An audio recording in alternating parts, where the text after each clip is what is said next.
Fred West was arrested in 1994 alongside his wife Rose, but less than a year later he killed himself before he could face trial for 12 murders. When Fred and Rose were first arrested on February 25, 1994, exactly 30 years ago today, the full extent of their hideous crimes had yet come to light. But it all started to unravel after their daughter Heather's body was found in the garden of 25 Cromwell Street, Gloucester, the home where they raped and killed many of their victims. Fred attempted to cover for Rose, and she maintained her innocence, but the couple's crimes would eventually come to light. The couple met when Rose was just 15 and Fred 27, and it soon became apparent they shared the same twisted fantasies. The couple set up a home together with Fred's 2 children from an earlier relationship. Fred and Rose would find babysitters for his 2 daughters as often as possible so they could fulfill their darkest desires, which included taking advantage of the vulnerable. But then Fred was jailed for 10 months for petty thefts, and Rose was left in charge of her 2 stepdaughters and her own child. It was while Fred was behind bars that the darkest parts of Rose's personality emerged when she murdered his daughter, 8-year-old Charmaine. The act is said to have excited Fred, who confessed to Rose that he had already carried out a double murder. He had killed his first wife and their nanny, who was carrying his child. Fred encased Charmaine in concrete in their first home in Midland Road, where she would remain undiscovered for more than 25 years. By 1972, the couple had married and Rose was expecting their second child, so the couple moved to a bigger home on Cromwell Road. Here, their appetite for sexual deprivation increased still further and the house became known for its sex parties. Fred would pick men up from local pubs to bring back to have sex with his wife while he watched through spy holes. 3 of Rose's 8 children are by partners she slept with behind Fred's back. Her father was also once again involved in the family and would visit the house to have sex with his daughter. Before long, even this wasn't enough, and Fred created a sex dungeon in the basement of Cromwell Street. They would lure victims downstairs and carry out extreme acts of sexual violence and torture.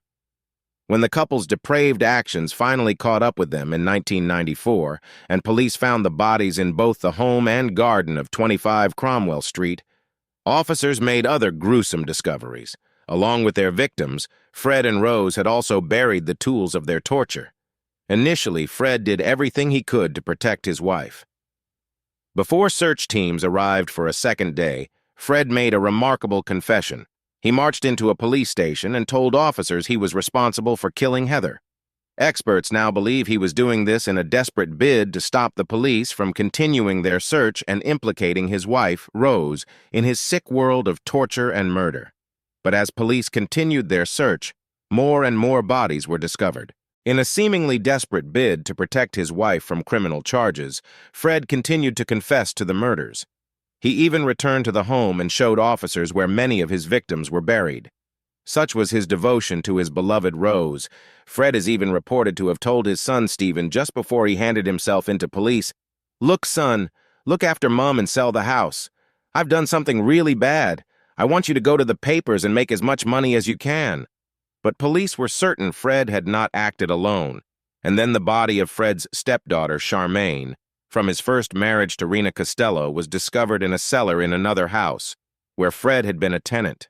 The use of dental records revealed Charmaine had been killed when Fred was in prison for theft, leaving the only possible murderer to be Rose.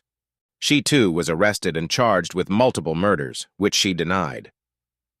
Following their arrests, the first time Fred and Rose West saw each other was during their joint first appearance in court. Fred's solicitor, Howard Ogden, said, "She was stony-faced and cold, and that was a big shock to Fred. He thought she would be desperate to embrace him and be so grateful for taking the rap, but in fact she was hoping to save her own neck." Author of An Evil Love, Jeffrey Wansel added, "She never came near him. He looked at her the whole time they were in court. He tried to catch her eye and even tried to touch her at one point. She was unmoved. She had written him off." Fred, who had previously fully admitted he was the one responsible for the deaths, suddenly started to reply, "No comment," when police asked for more information. This had devastating consequences for Rose, who could no longer claim Fred had been the only one responsible as the evidence stacked up against her. Fred West was found dead in his prison cell on January 1st, 1995, just weeks before his and Rose's murder trial was due to start.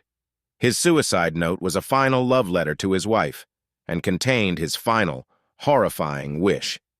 Fred wanted to be buried with the daughter, Heather, whom he and Rose had killed, as well as his stepdaughter and first wife.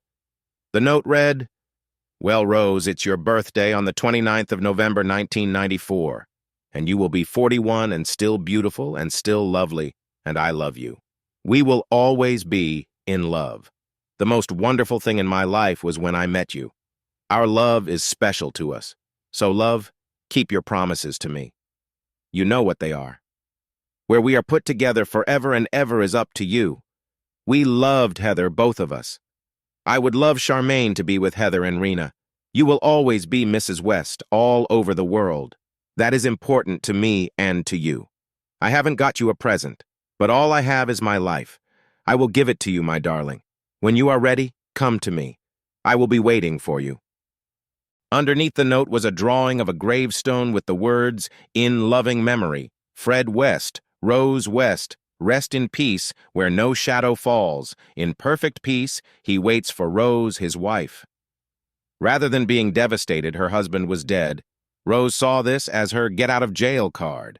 Her solicitor, Leo Goatley, said, "I told Rose Fred was dead and her emotions were confused. There was a certain glow and relief in her expression. If she was distressed, she certainly didn't betray that to me." Despite no forensic evidence against Rose, and with Fred no longer alive, she still faced a murder trial, charged with 10 deaths. She was convicted of all 10 charges and told she would spend the rest of her life behind bars. After almost 30 years in prison, Rose is still pleading total innocence.